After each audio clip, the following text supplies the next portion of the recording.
At the start of lockdown, I launched Nigel Farage Investigates. Why? Because there were stories that I felt the national press simply weren't covering. So you might have seen me going out into the English Channel, highlighting that the number of migrants illegally coming to Britain by boat was increasing. Little did I know back then that the number this year would be 8,500 already who've come via that route. I then went on to a hotel in Bromsgrove, other hotels all over the north of England, because we've got this huge number of people. I discovered 48,000 people illegally in the country waiting for asylum claims to be processed, even though 80% of them would never ever qualify. So I covered that story. The only reason Nigel Farage Investigates works is because of you. Is because of you emailing in, telling me about stories, telling me about pubs that have been done over by local licensing officers or whatever it may be. Today, as a result of an email, we find ourselves in rural Hampshire. And we're going to a village called Barton Stacey. It's just off the 303. I must have passed the sign 1,000 times, going to Cornwall on holiday and on business. I don't know much about Barton Stacey, other than it was an army camp and that my father was commissioned into the tank regiment there in 1954. That's all I know. I've passed the road sign time and again.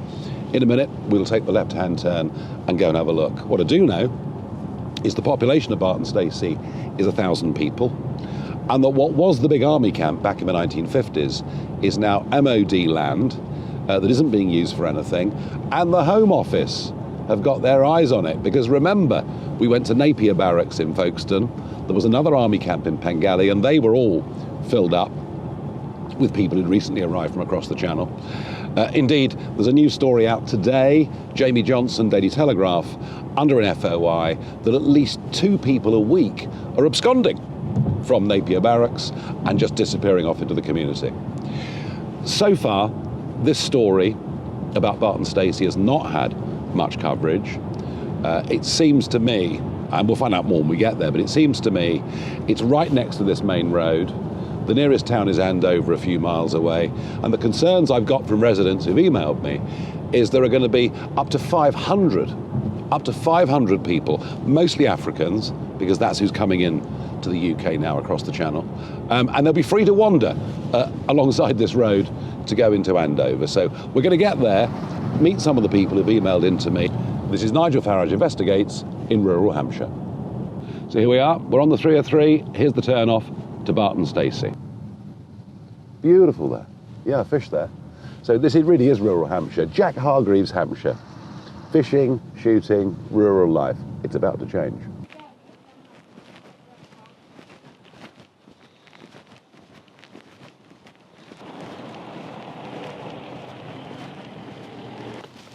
So this is Barton Stacey. It's the quintessential English village here in Hampshire.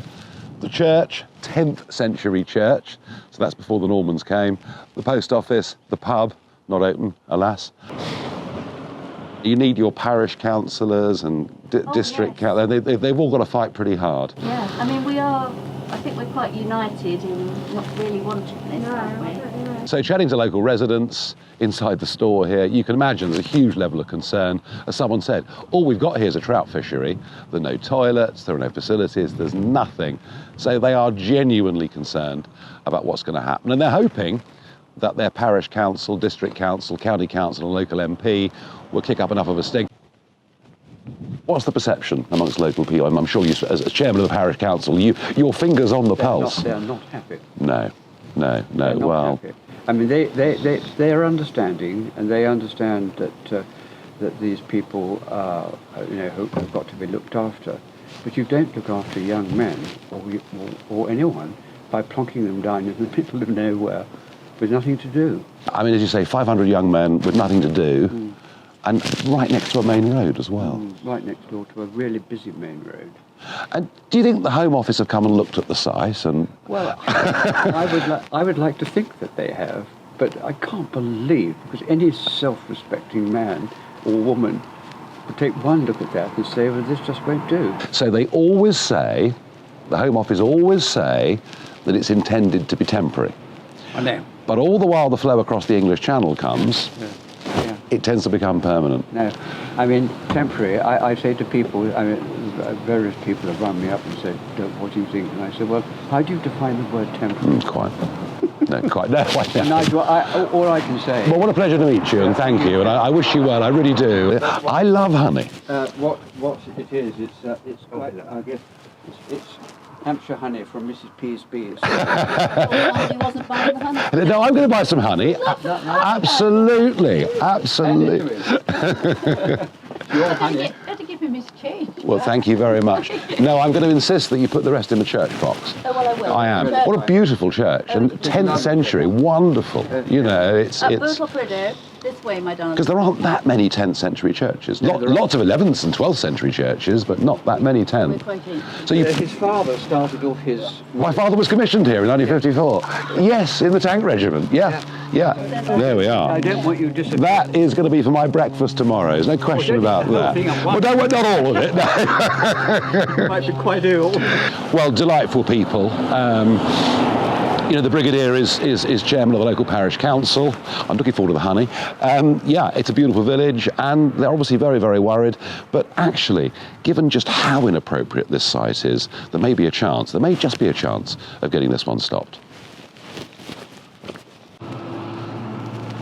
I'd quite forgotten. I have been here before. I fished here a couple of times. But this is it. This is the only recreational facility that's here in Little Barton Stacey. I'm not sure the 500 that are coming are really going to be into fly fishing. So I said earlier, the only way that Nigel Farage Investigates works is because people send me emails. Here's one of them. It's Rob Shepherd. Rob, you put me in touch with this. You're a local guy. Correct. What have we got here?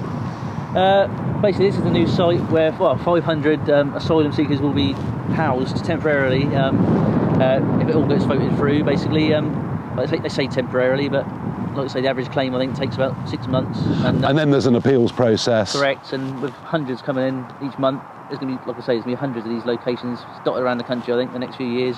So this is 500 porter cabins they're going to put on what was an army barracks going back years and years. And you can probably see the dual carriageway is right next to it. The village is just down the road. If we have to house people, I can't think of anywhere more inappropriate. No, like I say, it's an idyllic Hampshire village, really. Everywhere you look, really, is... you know, you've got a nice Norman church, literally a 5-minute walk away.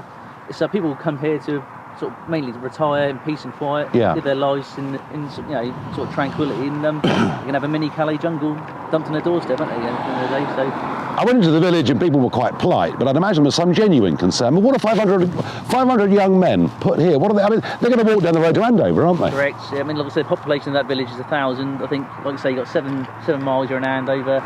Winchester, you know, rich cultural city in England. Again, it's only 4-5 miles that way. So again, it's not what people voted for, I don't believe, you know. And I think the major problem is you need to sort of stop it at source before it gets to this stage. Well, I have been trying to wake people up to what's going on. Well, the last figure I had is that we're housing 56,000 people who've come in illegally, claim asylum. 80% don't even qualify to begin with, and yet we try and do deportations, and all the love is protest and say we're being beastly. I know. Well, thank you so much for. You keep up the good work. You know, I know. By whatever means, I will keep doing things. I think the question is it fair? Is it reasonable that in this village of 1,000 people, they're about to have, if the Home Office go ahead with their plans, and I see no reason why they won't, is it fair and reasonable they have 500 people plonked right on their doorstep, virtually none of whom will even speak English? Why has it got to this? Well, when I started doing this, there were 48,000 people being housed by the Home Office who'd come here illegally. The last I heard, that figure is 56,000, and virtually nobody is being removed.